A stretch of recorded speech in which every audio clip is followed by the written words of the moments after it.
ụmụnne m na ụmụnna m eleta ọnọrọ na nwekwarechi ọnwa nọ nwa nwaanyị mba nnọ awụchasịala na ma chọọ m igbu oge ọnụ ịhụ na ihe m chọrọ ikwu ngalugbo ene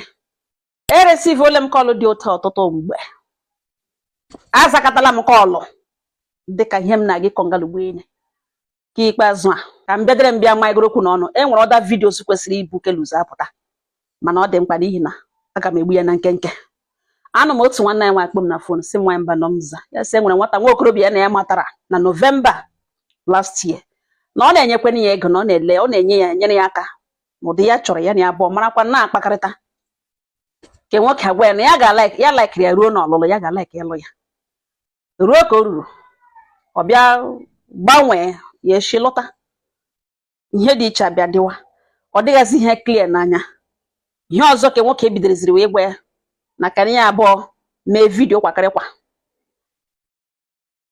ọkpọ ya vidio kọl ọgbara ishe nwe si eyi ishe ka ha bido ya gwa ya si mba o na ya anaghị eme ihe dị otu ahụ ka nwoke enweghị iwe gbanyụọ fonu na ntị gbaghachi aha ya egen ya adịla redi ya gwa ya na enwe ihe dị otu ahụ ya na-eme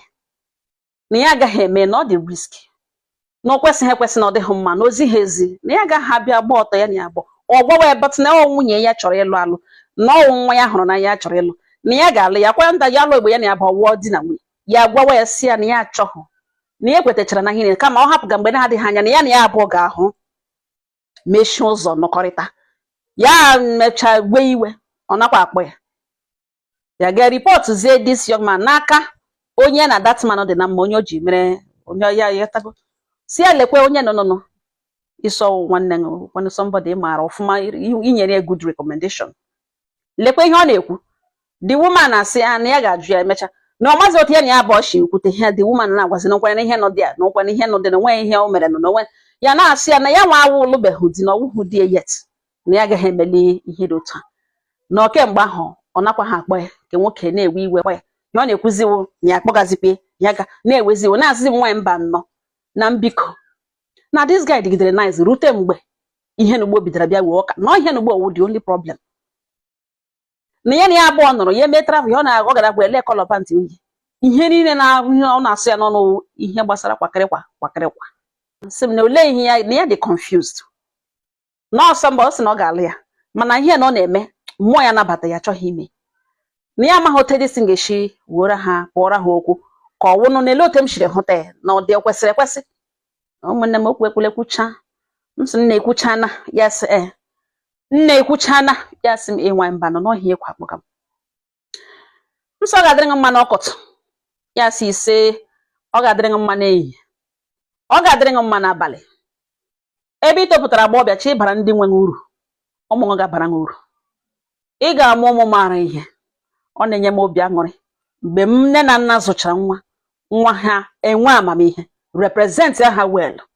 mee ihe kwesịrị ka o mee mgbe o kwesịrị ime ya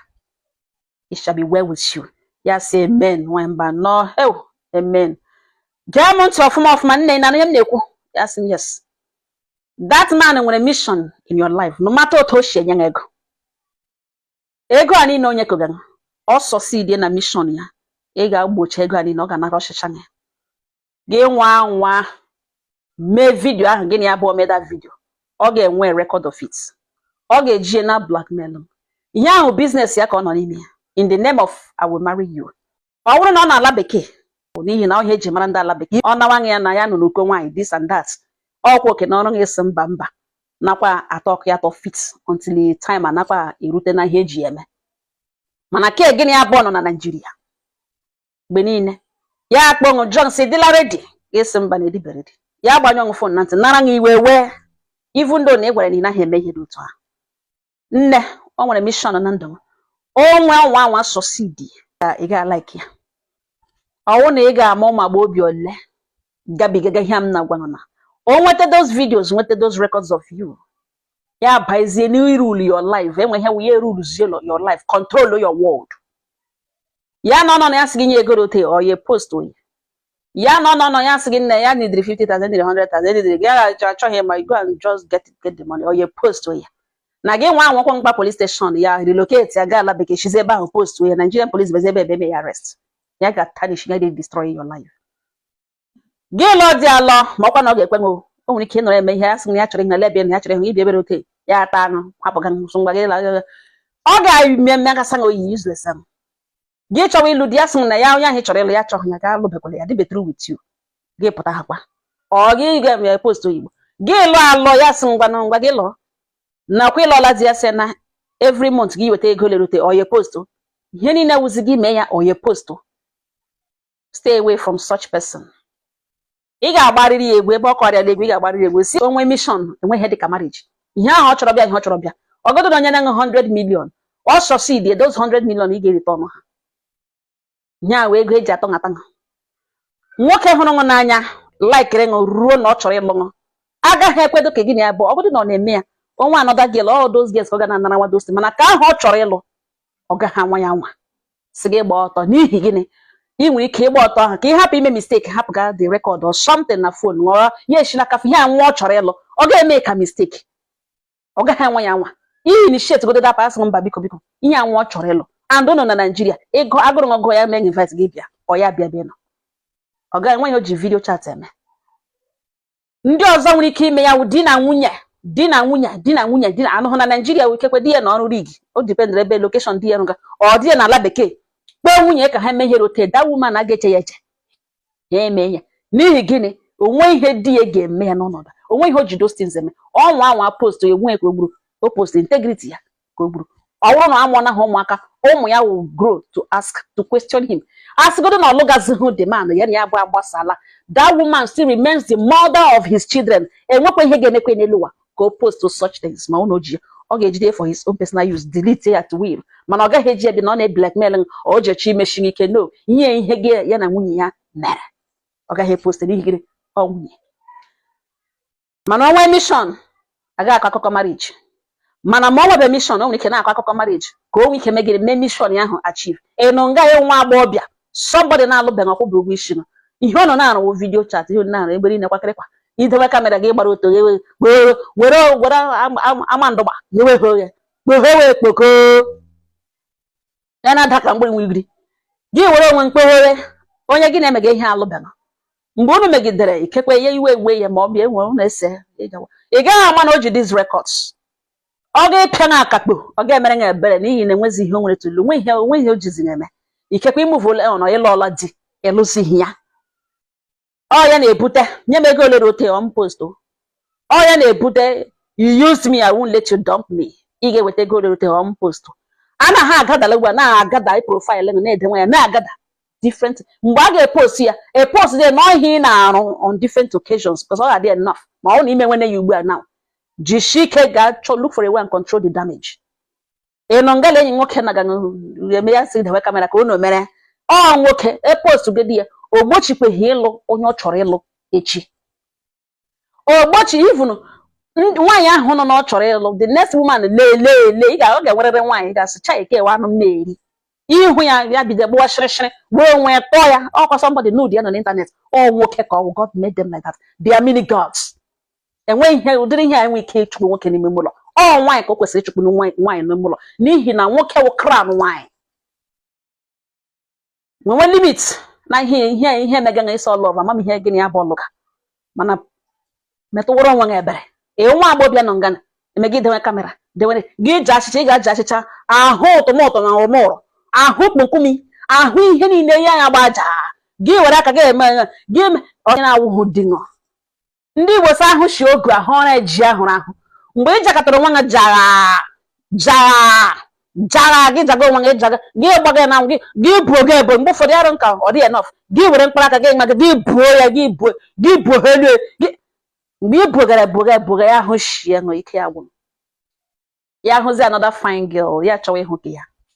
from ịhụ ka ahụ nwere ike dị too reserved wes no don't please ya ele ya so onye a dị worthy to be my children's mother. Ya draw her onwe so who knows how many other young men they na kpungi bora. Ya they afraid. Ya hi na-emere ya. Mmụọ ya gwa so who knows. Ụmụ nwaanyị ugbu a na trust ha. Na enwere another young man imegre somewhere. Na we ikpunge ole nọ n'internet. Mmadụ ole ji ya na phone. N'ihi na wo dingo. He's welcome to doubt you. He's welcome to feel like lose the trust. All the way ka wo dingo. nye gị na emege wenyi no matter the years, no matter the love. Ọwụhụ ding. Once you mere trade there in that part, nne ịlụ gara ahụ. Otu ụbọchị ọsọ dị. Mmụọ ya nwere ike wee sị, ihe ọ na nwa ga-emere m ihe. Another young guy gbatakwa wing off ma nyetekwa ya ego. Who knows? Ka mụ na ya hapụ ibiri echi na ya ihe nwunye ma ọ gba na. Mana that particular one, ọ ga-initiate that plan because ka ya ka ha si ya. Mana another young girl, ya kpe si nne ka nwere ka ha si please. Meaning what? No, don't do that.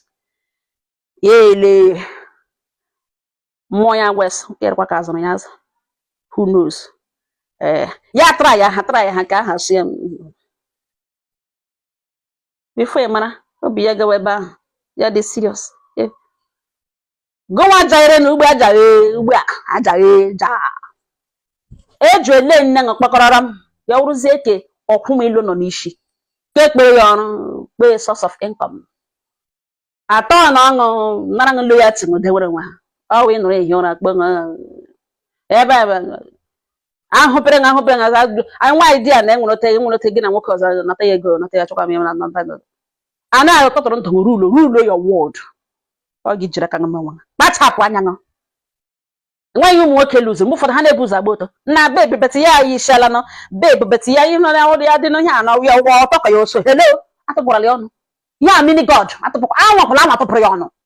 Ụtọ ha gba post n'ịntanetị ụmụ ya achụ oso. Mata ụtọ sọrọ ya rụrụ. Enwe onye ga-ahụ ya sị ma wish ha ga-ewere the picture self lakpụrụ dewere okpuru pilo nọ ga na-ewugharị ya ezuzu. Go on, can go no matter how beautiful. Nwoke in fact, when nwoke ga-asị na dị comfortable. Gbachapụrụ nwa anya. Gbachapụrụ ihe video call na-apụ alọ. Ke awụhụ mbọ awụ ha abụọ. Ana m akpụ mbiri na ọ na-eso ụkwụ